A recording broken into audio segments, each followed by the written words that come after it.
اعوذ باللہ من الشیطان الرجیم، بسم اللہ الرحمن الرحیم۔ قصص القرآن میں حضرت صالح علیہ السلام کا مطالعہ کر رہے ہیں، جو بڑے اولو العزم پیغمبر تھے، اور انہوں نے اپنی قوم کو راہ راست پر لانے کے لیے بہت کوشش کی۔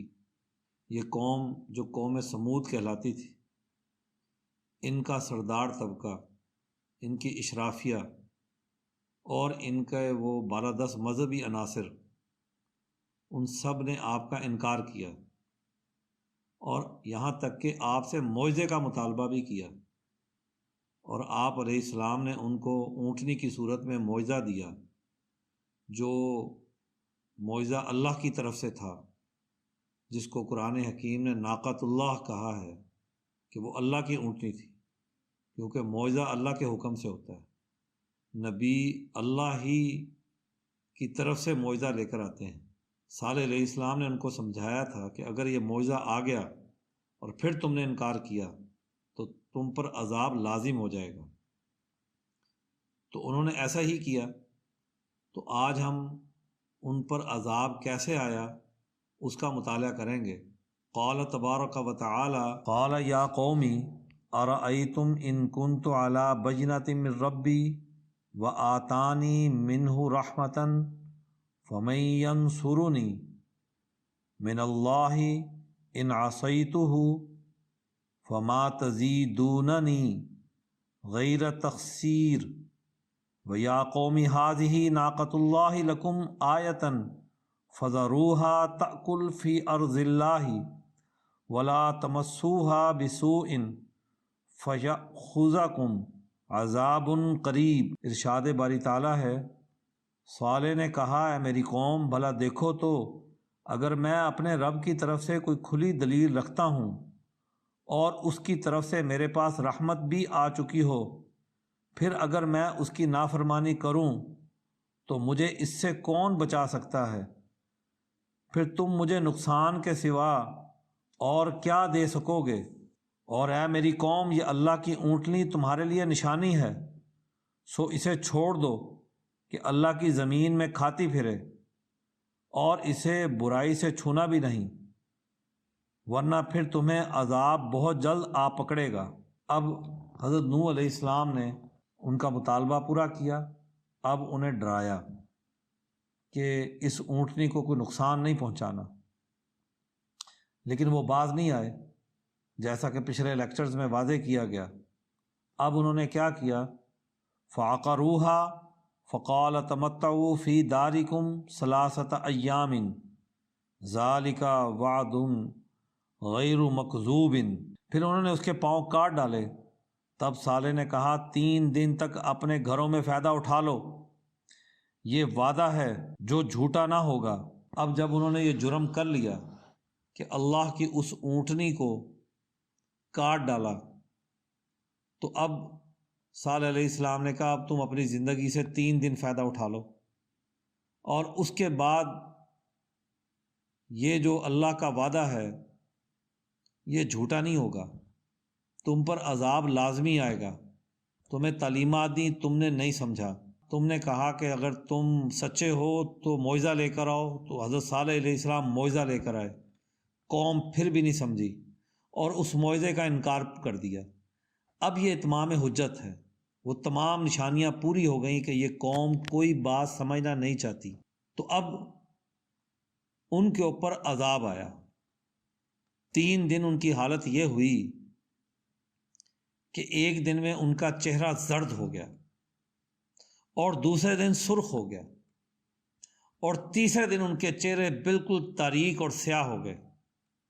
یہ ساری چیزیں ان کے اپنے اندر سے آ رہی تھی، کیونکہ وہ یہ تو جانتے تھے کہ ہم ڈٹائی پر ہیں، صالح جو کہہ رہا ہے وہ سچا ہے، حضرت صالح علیہ السلام کی باتیں غلط نہیں ہیں۔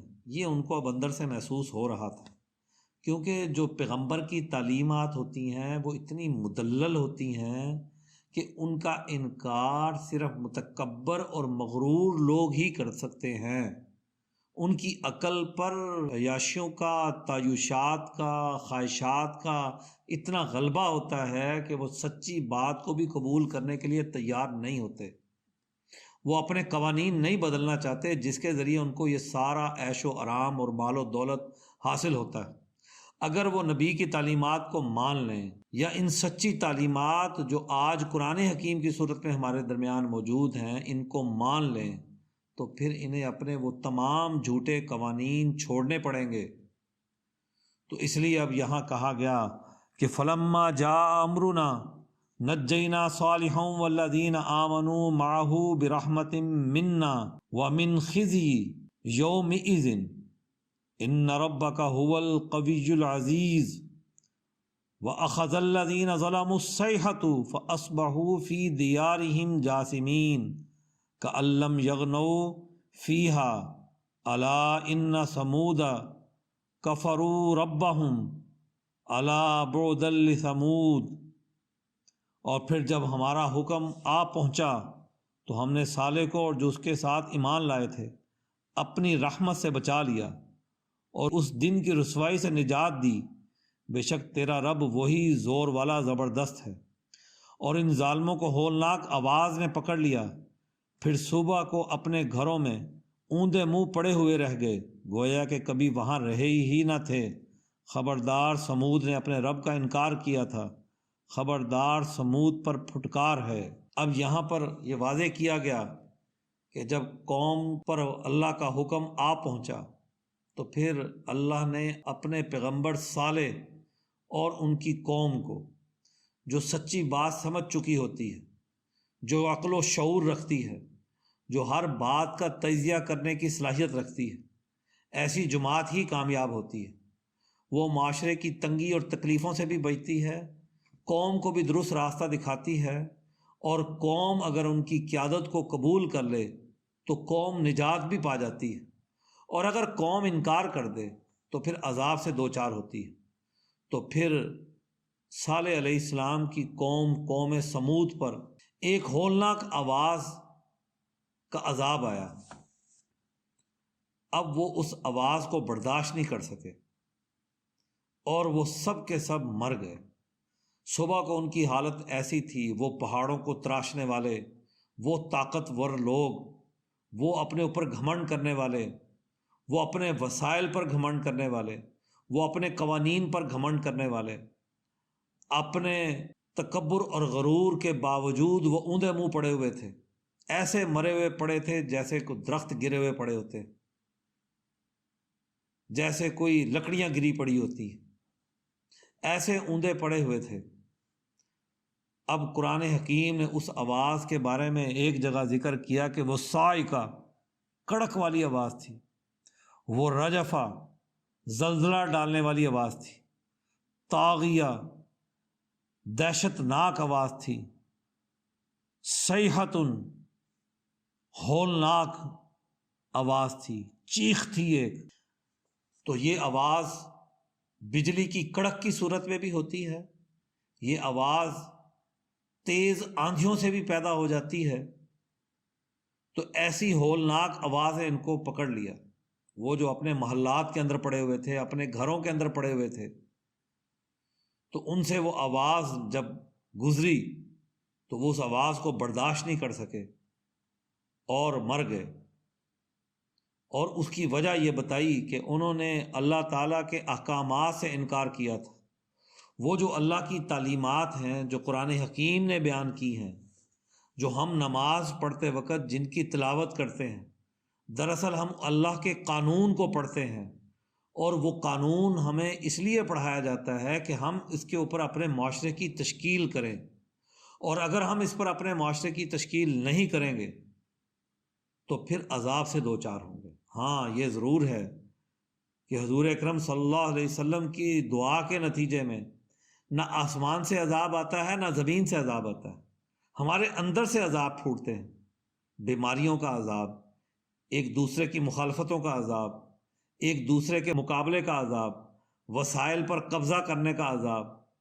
تو یہ سب عذاب ہمارے اندر موجود تو ہیں، بھائی بھائی کا نہیں، مذہب والے کا دشمن ہوا پڑا، مذہب فرقہ ہوا پڑا، ایک دوسرے کی دشمنی، کوئی کسی مقام پر محفوظ نہیں، آتے جاتے راستوں کا خوف، ایک دوسرے کا خوف، سفر کرتے وقت خوف، 30-40 سال کی عمر سے گزریں تو بیماریاں پکڑ لیتی، دوائیوں کی دکانوں پہ رش، ہسپتالوں میں رش۔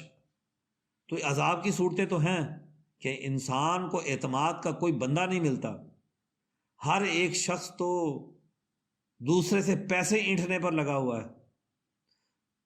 تو بھوک کا عذاب، یہ سارے ڈر اور خوف سوسائٹی کے اندر پیدا ہو جاتے ہیں۔